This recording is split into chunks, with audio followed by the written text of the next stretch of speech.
Ambati Silks, Kanchipuram Saree Store, now in Vijayawada. Exclusive Pattu Sarees, Salwas and Lehengas. నమస్తే, మీరు చూస్తుంది Suman TV. నేను మీ కీర్తి. నాతో పాటు డాక్టర్ అనంతలక్ష్మి అమ్మగారు ఉన్నారు. నమస్తే అమ్మా. నమస్తే తల్లి. అమ్మ, అక్షయ తృతీయ వస్తుంది. అవునమ్మా. మరి ఈ సంవత్సరం అక్షయ తృతీయ రోజు మేమంతా ఏం చేయాలి? మాకు తెలిసి అక్షయ తృతీయ అంటే షాపులో పొలోమని పోవడం, బంగారం కొనుక్కొని తెచ్చుకోవడం. మీరు ఎప్పుడైనా కొన్నారమ్మా? No, you don't. కొనలేదు.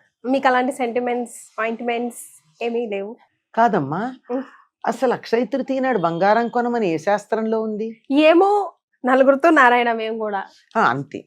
ఎందుకంటే శాస్త్రంలో లేని దాని జోలికి వెళ్ళవలసిన అవసరం లేదు. బంగారం కొనాలి అంటే అక్షయ తృతీయ ఎందుకు, ఎప్పుడైనా కొనొచ్చు. మనకి ఎప్పుడు కావాలంటే అప్పుడు కొనుక్కోవచ్చు. అక్షయం ఊరికే కొనుక్కుని బీరువాల్లో పెట్టుకుని లాకర్లు నింపుకుని ఏమైందో రేపు పొద్దున లాకర్లు ఏమవుతాయో అని టెన్షన్ పడే బదులు లాకర్లను కూడా సేఫ్ కాదనేటటువంటి పరిస్థితి వచ్చింది కదా. దాని బదులు మనకి ఎంత కావాలో అంత ఇప్పుడు కావాలంటే అప్పుడు తీసుకుంటాం. ఎక్కడ మా రెక్కలు, దానికి మామూలు రెక్కలు వస్తున్నాయా? రోజు రోజుకి రెక్కలు వచ్చేసాయమ్మా. అవసరానికి పడుంటది కదా అని అంతంత జమ చేసుకునే వాళ్ళు కూడా ఉంటారు కదమ్మా. పిల్లల పెళ్లిళ్ళు అవి గట్రకి పనికొస్తాయని. అవసరానికి ఎంత కావాలో అంత ఎప్పుడూ వస్తుందమ్మా. అంతేగాని బోలెడు కావాలనుకునేటప్పటికే సమస్య. అత్యాసకు పోవద్దంటారు. అత్యాసలకు పోవడమే. నిజానికి అక్షయ తృతీయ నాడు బంగారం కొనమని చెప్పాల. మరి అక్షయ తృతీయ నాడు ఏం చేయమన్నారంటే గంగా స్నానం చేయమన్నారు. ఓ, గంగ మనకి ఎక్కడ దొరుకుతుంది? కానీ గంగాదేవికి ఎంత అనుగ్రహం అంటే మనం ఒక బకెట్ లోనో బిందెలోనో నీళ్లు తీసుకుని గంగే గంగే గంగే అని ఆవిడ సంబోధన ప్రథమ విభక్తిలో గంగే అని వస్తుంది. గంగే గంగే అంటూ 3 సార్లు చెయ్యిలా ప్రదక్షిణంగా తిప్పితే నీళ్లు కదులుతాయి కదా. అలా తిప్పగానే గంగా నది అందులో వచ్చి కూర్చుంటుందిట. అంచేత హాయిగా దాంతో స్నానం చేసి ఇంట్లో లక్ష్మీనారాయణ పూజ చేసుకోమన్నారు. కొంతమంది త్రిలోచన గౌరీ పూజ చేస్తారు, అంటే శివుడు పార్వతి. ఇలా మీకు నచ్చినటువంటి దైవాన్ని పూజించుకోండి. ఆ రోజున వీలైతే ఏది చేసినా అక్షయంగా ఉంటుందని కదా చెప్పారు. కనుక అక్షయంగా ఉండేటటువంటి పనులు చెయ్యండి. ఏమిటది? ఫర్ ఎగ్జాంపుల్ తీపి పంచండి, విసిన కర్రలు ఇవ్వండి, ప్రపాదానం చెయ్యండి, తెల్లని నూలు వస్త్రాలు, గొడుగు, చెప్పులు దానం చేయమని చెప్పారు. వచ్చేటటువంటి వేసవి కాలం కదా, అంచేత చెప్పులు దానం చెయ్యండి.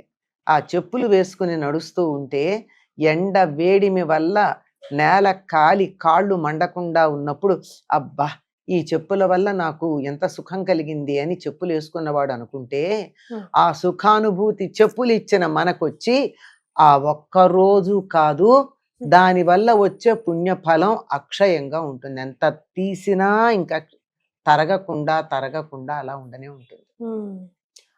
అటువంటి దానాలు చెయ్యాలి. అక్షయంగా ఉంటుంది, ఏం చేసినా అక్షయంగా ఉంటుంది. విసిన కర్రలు ఇవ్వమన్నారు. వేసవి కాలం కదా, విసిన కర్రలు ఇస్తే విసురుకుంటారు. అంటే ఆ రోజుల్లో ఇప్పుడు ఇవ్వదలుచుకుంటే ఫ్యాన్ ఇవ్వండి, మరి ఇంకా డబ్బు ఉంటే కూలర్ ఇవ్వండి, ఇంకా ధనవంతులైతే ఏసీ ఇవ్వండి. మీ ధనాన్ని వెచ్చించదలుచుకుని మీకు అంతులేని పుణ్యం కలిగితే ఏసీ వేసుకున్నప్పుడు అలా ఆహా ఎంత హాయిగా ఉంది అనుకున్నారు అనుకోండి. ఈ హాయిగా ఉంది అని మీరు ఎవరైతే అనుకున్నారో మీ నుండి ఏసీ పొందినటువంటి వాళ్ళు, అంత పుణ్యం మీకు ఆ ఒక్క క్షణం అనుకున్నందుకు అల్ల కాదు, అది నిరంతరం అనుకుంటూ ఉండగా అది అక్షయం అయిపోతుంది. అంత పుణ్యం వస్తుంది. ఇంకోటి ప్రపాదానం అని చెప్పారు. ప్రప అంటే చలివేంద్రం, ఉదకుంభదానం, నీళ్లు నిండినటువంటి కుండ. ఏం చెయ్యాలి?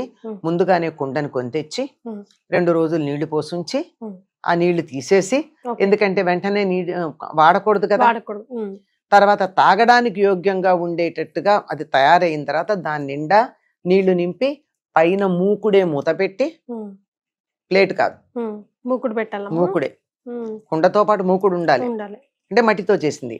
వీలైతే అందులో సుగంధ భరితమైన నీరు నింపాలి.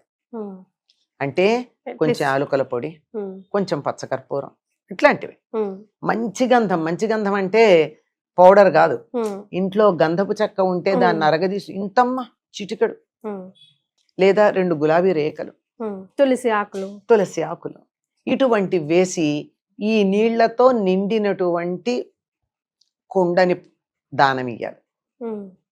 మీరు వెండి బిందెలు, రాగి బిందెలు, స్టీలు బిందెలు కాదు ఇవ్వాల్సింది, కుండ మాత్రమే.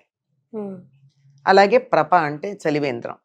ఎక్కడన్నా ఒక పందిర్లాగా వేసి కుండలతో నీళ్లు పెట్టి దారిన వస్తూ పోయే వాళ్ళందరికీ నీళ్ళు ఇచ్చే ఏర్పడదాన్ని చలివేంద్రం అంటారు. ఉమ్, అది చెయ్యొచ్చు. ఉమ్. ఈ రోజుల్లో చాలా మంది మజ్జిగ దానం చేస్తారు. అమ్మా. దాహం తీరుతుంది, అలసట ఉండదు. చక్కగా కొంచెం చిటికెడు ఉప్పు, ఒక నిమ్మకాయ పిండి, జీలకర్ర, సుగంధాలు వేస్తే వేయచ్చు. ఇవన్నీ వేసినటువంటి దాంతో చక్కని నీరు. ఇది తప్పనిసరిగా చేయాల్సినటువంటివి. అక్షయ తృతీయ తెల్లని వస్త్రాలు ఇవ్వాలి. నూలు వస్త్రాలు ఉమ్, సింథటిక్ ఇవ్వకూడదు. Okay, cotton. అంటే వేసవికాలం కదా. అవునమ్మా. గొడుగు ఉమ్, ఎండలో పెడుతుంటే ఎండ అలసట తెలియకుండా ఉండడానికి గొడుగు ఉమ్, ఇవ్వి దానం చేయమన్నారు. దీంతో పాటుగా పెరుగన్నం, ఉమ్. దధ్యోదనం.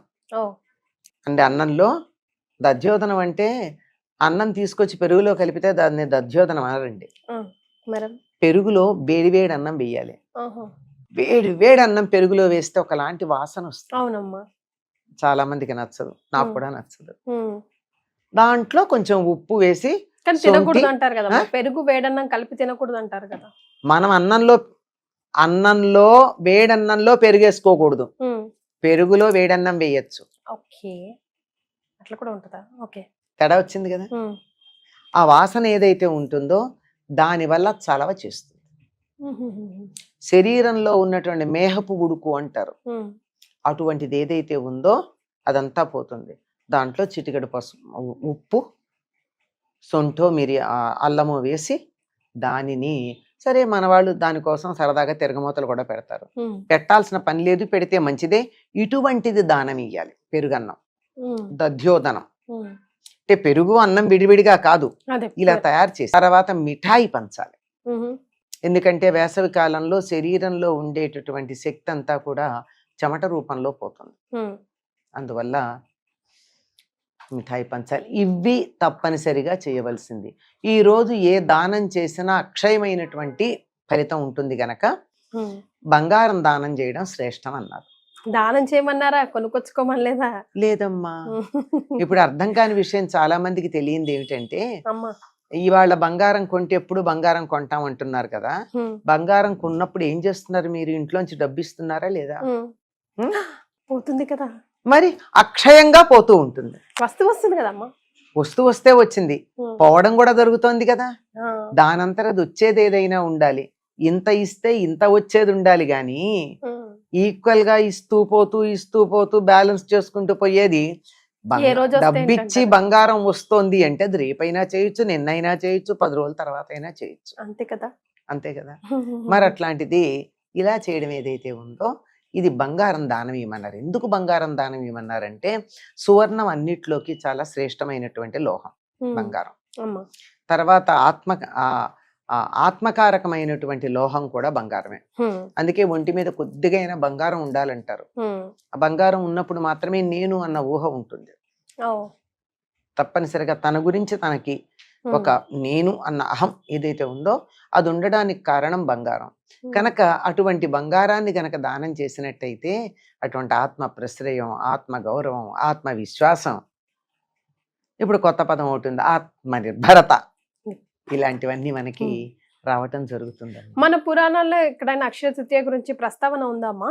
ఉన్నదమ్మా. ఈ రోజున చెప్పులును గొడుగు దానం చేసడానికి సంబంధించి యమదగ్నికి సంబంధించినటువంటి ఇతివృత్తం ఒకటి ఉంది. ఓకే. ఈయన అభ్యాసం చేస్తూ ఉంటే రోజు బాణాలు వేస్తూ ఉంటాడు.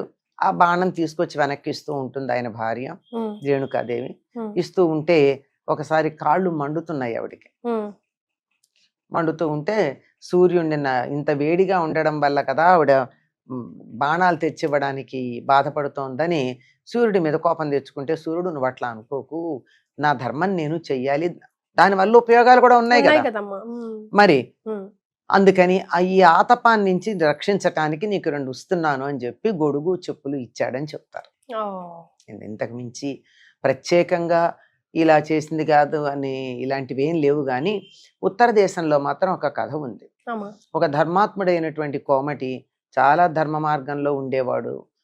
గురువుల పట్ల భక్తి ఉండేది, అంతా బాగానే ఉంది. కానీ హానిగా ఉంది ఆయనకి అంటే జీవితం గడవడం హ్యాండ్ టు మౌత్ అంటారు అట్లా. ఉంది. ఎవరో చెప్తారు అక్షయ తృతీయ నాడు గనక ఇలా గంగా స్నానాధికాలు చేస్తే ఫలితం ఉంటుంది అంటే చాలా శ్రద్ధగా ముందురే ఆలోచన చేసుకుని మర్నాడు ఉదయమే గంగా స్నానానికి వెళ్ళి వచ్చి లక్ష్మీనారాయణ పూజ చేసి లడ్డూలు తయారు చేసి విసనకర్రలు లడ్డూలు చాలా మందికి దానం ఇచ్చాడు. ఓకే. అక్కడి నుంచి అతడికి ధనం ఎంత వచ్చిందంటే చెప్పలేనంత ధనం. అలా ధనం వస్తూనే ఉంది, దానాలు చేస్తూనే ఉన్నాడు, వస్తూనే ఉంది, దానాలు చేస్తూనే ఉన్నాడు. అసలు అతని ధనం తరగడం అన్నది లేదు. తర్వాత ఈ పుణ్యం వల్ల అతడు కుశవతి అనే నగరంలో చాలా ఒక క్షత్రియుడిగా జన్మించి అప్పుడు కూడా ఇది మానకుండా చేస్తూ ఉన్నాడు. ఇది అందరూ ఇలా చేయడం శ్రేయస్కరం అని చెప్పడం జరిగింది. రైట్. ప్రతిదానికి మనం కథ చెప్పుకుంటాం కదా, ఈ ఫలితం ఏమిటి. అక్షయ తృతీయ రోజు బంగారం కొనుక్కోవడం కాదు, దానం చేస్తే మంచిది అని తెలుసుకున్నాం మనం. అండ్ అసలు ఏం చేయాలి ఏం చేయకూడదో కూడా తెలుసుకున్నామమ్మా. Thank you so much. నమస్కారం.